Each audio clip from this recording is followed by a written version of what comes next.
যে আল্লাহ তাআলা আমাকে কানা খাওয়াইছে, সকালবেলা কানা খাওয়াইছে, অবশ্যই আল্লাহ তাআলার কাছে আমার হিসাব দিতে হবে। এই কানা খাইয়া আল্লাহ তাআলার কতটুকু হক আদায় করেছি। দুপুর বেলা আল্লাহ তাআলা কানা খাওয়াইছে, এই কানা খাওয়ার পরে আল্লাহ তাআলার কতটুকু হক আমি আদায় করতে পেরেছি। আর না হয় আল্লাহ তাআলার দরবারে হাসরের ময়দানে অবশ্যই প্রত্যেকটা মানুষ জবাবদিহি করতে হবে।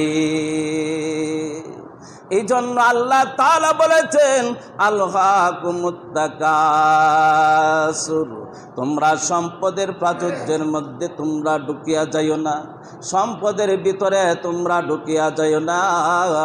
এই সম্পদের ভিতরে যদি তোমরা ঢুকিয়া যাও তাহলে তোমাদের জাহান্নাম ছাড়া আর কোনো উপায় হবে না। কারণ সম্পদ দেওয়ার মালিক কে? সম্পদ দেওয়ার মালিক হচ্ছেন একমাত্র আল্লাহ, সম্পদ না দেওয়ার মালিক হচ্ছেন একমাত্র আল্লাহ। আল্লাহ তাআলা বান্দাকে সম্পদ দান করেন, আল্লাহ তাআলা বান্দার কাছ থেকে আবার সম্পদ চিনাইয়া নেন। কথা বলেন ঠিক কিনা? আল্লাহ তাআলা কত মানুষকে সম্পদ দান করতেছে, আবার মানুষের কাছ থেকে আল্লাহ তাআলা সম্পদ চিনাইয়া নিতেছে। কত রাজা বাদশাহকে আল্লাহ তাআলা বাদশাহী দান করেছে, আবার তাকে ফকিন্নি বানাইয়া রাস্তায় রাস্তায় আল্লাহ তাআলা ঘুরাইতেছে। সম্পদের মালিক কে? একমাত্র আল্লাহ। আমরা বলি এই জমি আমার, এই বাড়িটা আমার, এই ব্যবসা আমার, আমার 10টা দোকান আছে, আমার 20টা দোকান আছে, আমার 10টা বিল্ডিংয়ের মালিক আমি, কানির কানি জমিনের মালিক আমি। আল্লাহর নবী বলে, দূর মিয়া, তোমার কিছুই নাই, কিছুই নাই, এগুলার মালিক তুমি না। তোমার মাত্র 3টা জিনিস আছে। কয়টা জিনিস? 3 জিনিসের মালিক হইলা তুমি। এই 3 সম্পদের মালিক হচ্ছ তুমি। 1 নাম্বার, দুনিয়াতে তুমি যা খাইলা হজম করলা এটার মালিক হইলা তুমি। এটার মালিক আর কেউ না। আমি সকালবেলা যা খেয়েছি সব আমার পেটে আছে, দুপুর বেলা যা খেয়েছি সব আমার পেটে আছে, রাতের বেলা যা খেয়েছি সব আমার পেটে আছে। এটার ভাগ আর কেউ নিতে পারবে না। কথা বলেন ঠিক কিনা? এই জন্য আল্লাহর নবী বলেছেন, 1 নাম্বার হচ্ছে তুমি যা খাইলা, যা হজম করলা, এই সম্পদের মালিক হইলা তুমি। এই বিল্ডিংয়ের মালিক তুমি না, এই জমিনের মালিক তুমি না, এই ব্যবসার মালিক তুমি না। তুমি যখন মারা যাইবা গো, তোমার জমিনিয়া তোমার সন্তানরা মারামারি করবে। কথা বলেন ঠিক কিনা? মালিক না আমি। এই ঘটনাটা এখন অহরহ চলতেছে, অহরহর এই ঘটনা চলতেছে। বাবা মারা গেছে, 4টে ছেলে, ছেলেরা লাশ এখনো দাফন করে নাই। দাফন ছাড়াই লাশকে জমিনের উপরে রাখা, হয়তো মেয়ের অংশ দেয় নাই, এক ছেলেকে জিতাইছে আর এক ছেলেকে টগাইছে। এই টগাটগি জিতাজিতি করতে যাইয়া বাবার লাশটা জমিনের মধ্যে রাইখাই বায়ে বায়ে ঝগড়া হইতেছে, বায়ে বায়ে মারামারি হইতেছে, কাটাকাটি হইতেছে, ভাই বইনে মারামারি কাটাকাটি হইতেছে। কথা বলেন ঠিক কিনা? এগুলো এখন সব মানুষের চোখের সামনে আছে। এই জন্য আল্লাহর নবী বলেছেন, তুমি 3 জিনিসের মালিক, 3 সম্পদের মালিক, আর অন্য সম্পদের মালিক তুমি না। যা জমি কামাইলা, যা সম্পদ তুমি কামাই করলা, সন্তান যদি ভালো হয় তাহলে ভালো। আর এই যে সম্পদ কামাইলা, সম্পদ যদি সন্তান যদি খারাপ হয়, তোমার কপাল খারাপ। এরা তোমাকে জমিনের মধ্যে রাইকাই এরা ঝগড়া করবে। আর সন্তান যদি আল্লাহওয়ালা হয়ে যায়, বাবার প্রতি তাদের কোনো দাবি নাই, বাবার জন্য তারা দোয়া করবে আল্লাহ তাআলার কাছে।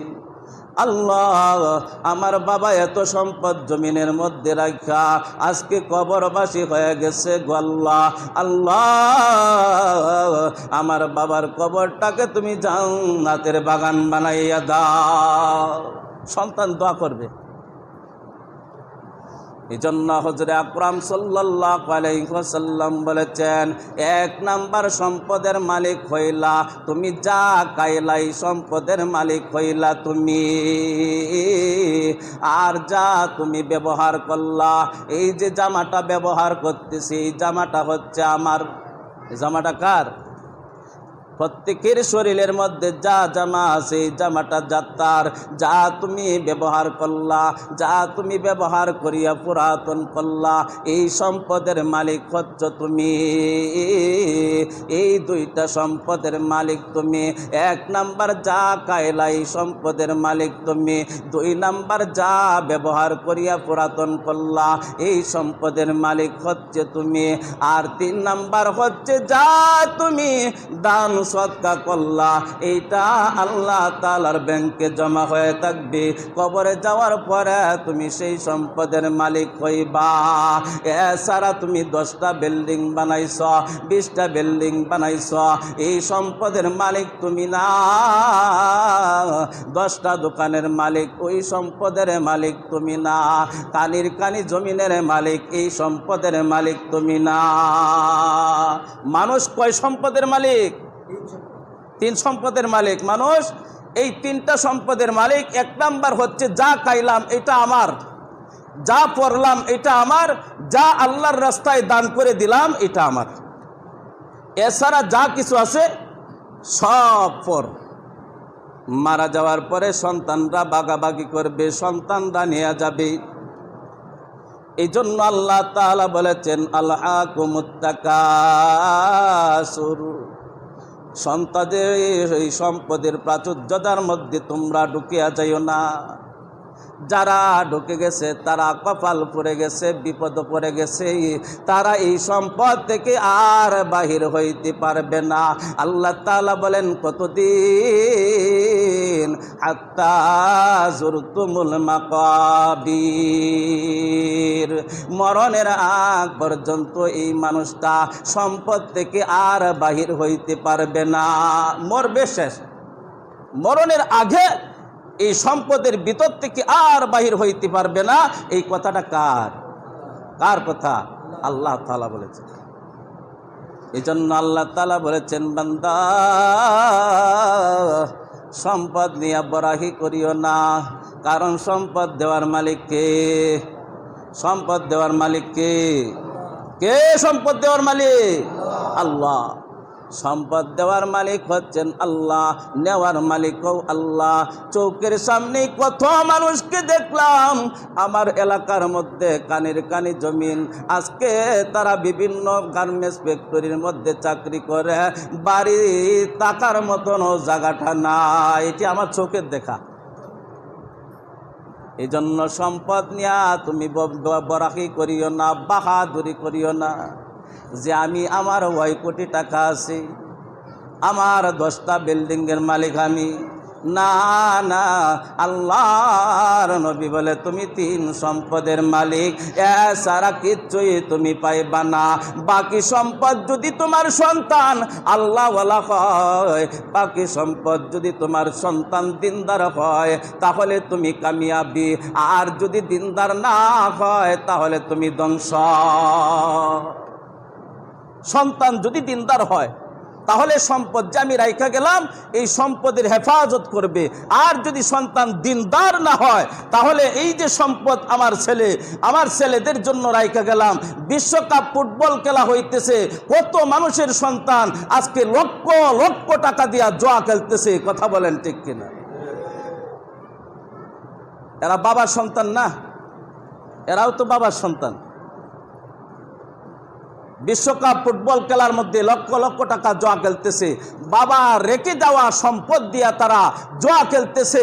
আর এমন সন্তানও আছে, বাবার সন্তান বাবার জমি বিক্রি করে, বাবার জমি বিক্রি করে এমন কিছু কাজ করে যেন বাবার কবরটা জান্নাতের বাগান হয়ে যায়। সুবহানাল্লাহ। যদি তুমি সন্তান দিনদার বানাইতে পারো, কবরে যায়াও শান্তি পাইবা, দুনিয়াও শান্তি, আখিরাতেও শান্তি। তোমার সন্তান যদি দিনদার না হয়, তুমি দুনিয়াও শান্তি পাইবা না, আখিরাতেও তুমি শান্তি পাইবা না।